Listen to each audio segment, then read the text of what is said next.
Good afternoon. It is 12:30 on your Tuesday. I'm Julie Broughton. This is Take 6. I hope things are going well for you this afternoon. We are seeing a few isolated showers out there today, which we haven't seen in at least a few weeks. So we'll have more on your forecast for you, including your Halloween forecast, which I know a lot of people are very interested in. That's coming up in just a few minutes. But first, 1 week from today is Election Day. I feel like we've been talking about it forever, and now it is almost here. Early voting happening in a lot of our counties already. And in addition to the big races like the presidential race, there are so many measures on the ballots in a lot of our local communities that really do affect our local communities every single day. And one of those is in both Marion and Orange counties, where voters are being asked to decide if they want a half-cent sales tax, which would help repair some schools. Now, this is something that News 6 investigator Eric Sandoval has been following very closely for months. And Eric, you took us to Marion County in February and showed us those repairs that really are needed. And I know that you have been visiting with some schools, again, talking about this measure on the ballots. That's exactly right, Julie. And, I think when a lot of people hear half-cent sales tax on the ballot, they sort of just, go to sleep and think that it's really boring. Putting this into perspective and actually showing you where this money would go to is just, it's fundamental when you look at this. And when you see where this money is going to and how not having it really impacts children is really jarring. There's been studies done on, the conditions of schools and how that actually impacts children learning and their emotional state during the school day. So I want to show you the piece that we put together for the morning show this morning. It actually takes us back to Marion County and shows us some of the conditions that we found there. When we visited East Marion Elementary School back in February, we found out the classrooms didn't have doors or walls. So no doors, no walls. How did the students learn? They make it work. Our investigation uncovered 80% of Marion County school maintenance requests don't get fixed because they don't have the $840 million to do it. Now, voters will decide if they want to pay a half-cent sales tax to raise the money to repair the schools. The school board is hoping they say yes, and News 6 has gotten a hold of the list of priorities that they want to get done first. That includes $4 million to add secure doors to East Marion Elementary School. I mean, that's it. This is it between us and 80 students. You can see the age. And $15 million to build new classroom wings at Fort King Middle School and Ward Highlands Elementary School, where some of the portable classrooms here are being held up by cinder blocks. And you can see insulation is falling out of some of them. In Orange County, I noticed some paint peeling along the rafters yeah, there. voters will decide if they want to renew the half-cent sales tax already being used to maintain their schools. What do you think is the biggest obstacle towards maintaining schools in Orange County Public Schools? Money. I think it's definitely that money. easy? Eric Sandoval, Getting Results, News 6. And Julie, I think both of us are old enough to remember when we had landlines. There's no landline on this desk that I could even show you. It just shows us how far we've come. Yeah, But, not when one we all over here had either. So when we all had the landline phones in our homes, there was a certain fee that we paid the telephone company every month, and that fee would go to help pay for maintenance at schools across the state of Florida.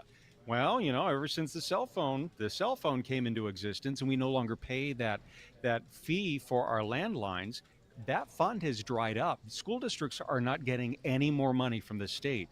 So now they are asking voters through a half-cent sales tax to help pay for that funding. And I just want to share one more thing with you, Julie. We've been reporting here on News 6 and, of course, clickorlando.com that Buc-ee's possibly will be building the second largest location in Marion County along I-75. Just picture how many people that's going to draw and how much that half-cent sales tax will make at that one location by itself. It's going to be tourists and travelers paying that, not necessarily the residents of Marion County. I remember when your original story aired in February and you were on Take 6, and of course I saw it on our newscast as well. And just, it still stuns me every time you say that you went to a school where they don't have doors and they don't have walls. And just, there's no money to fix it. And it is shocking. Were you surprised when you actually went and looked around and saw and were able to bring to us, hey, these are the very real conditions that our Yeah. kids are trying to learn in? Yeah, and I thought back to when I went to elementary school, which was a few years ago, admittedly, but we did when I was a kid, we didn't have portables. We didn't have, all of the outdoor educational space that schools are really forced to have now because of overcrowding issues.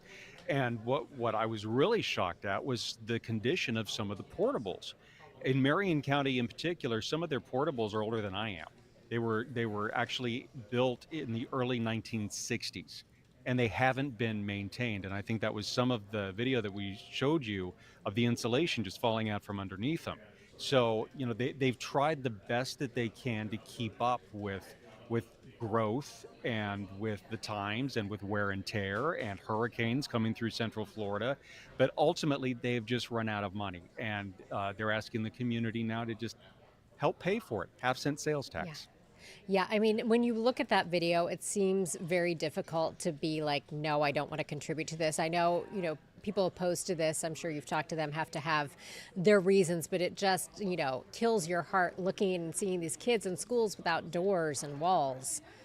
Yeah, and like I said, it really impacts a child's ability to learn. I mean, think about it. If you were a child right now in school, you're sitting at your desk for, 6 to 7 hours a day, and you look around, you see paint peeling off the walls, you see insulation falling from the floor beneath you. It really does a number on you mentally, and you really don't want to be there learning. And, I think it's a big formula to help improve student performance and to also help, teacher mental health as Yes. well. Yes, Would you want to go to work in a situation like that? No, that would Probably be not. so tough. And you spend such a large percentage of your life at work or school, and whatever that environment Absolutely. is so important. Absolutely. And Orange County, we mentioned in the story, they've had this half-cent sales tax in play for many, many years now. They're asking voters to simply renew it. So that's what they're asking for there. Marion County has another challenge, though, as well. There is another initiative on the ballot in Marion County that's asking for a penny sales tax to help infrastructure. So voters are being asked to vote on two issues there: a half-cent sales tax for maintaining schools, and then a penny sales tax to improve infrastructure. And in this day and age, when inflation is high and it's hard to make ends meet sometimes, they're asking residents for two sales tax hikes there. It's going to be a tough sell, Yeah. admittedly. Yeah, that is a lot. All right, Eric Sandoval, and I know you have more coming up on News 6 at 6 tonight, right? Yet that's exactly right. We'll see you then, Julie. All right, sounds good. Eric, thank you. Thank you. And as we mentioned a little bit earlier, we are seeing a few isolated showers out there today. We will talk more about your forecast and take a look ahead to Halloween and to the weekend coming up in just about a minute and a half.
Welcome back to Take 6 here at 1240. We are seeing a pretty nice Tuesday for most of us, but we are seeing some isolated showers. Let's go ahead and check out the radar for you. Much more widespread than we've seen over the last several days. Radar imagery sweeping out, showing some pockets of heavier rain tracking up toward the Ocala National Forest. And all these showers are starting out over the Atlantic. We have that onshore component to our winds, which is helping to slide those off toward the west.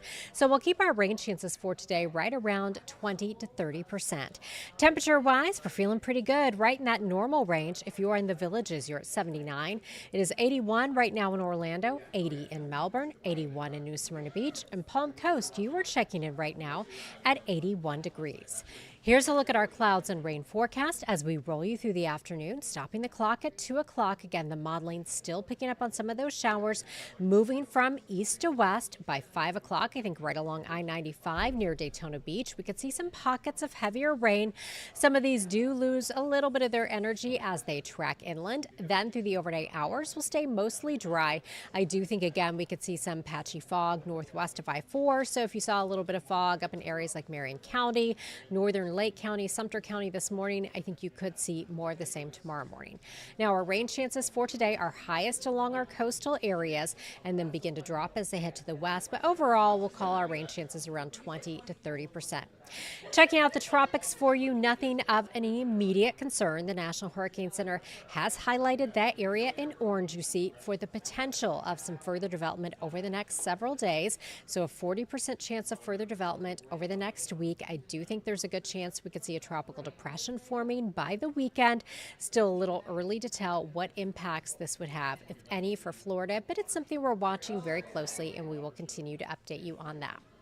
Here's how it looks for the next 7 days. Today we go to a high of 84. Tomorrow, a few isolated showers, and we'll keep it breezy the next couple of days. 85 for tomorrow, and then for Halloween on Thursday, I think we are looking good. In the afternoon, we top out at 85. By the evening for trick-or-treat time, we're talking about mid-70s generally, then taking you into the weekend.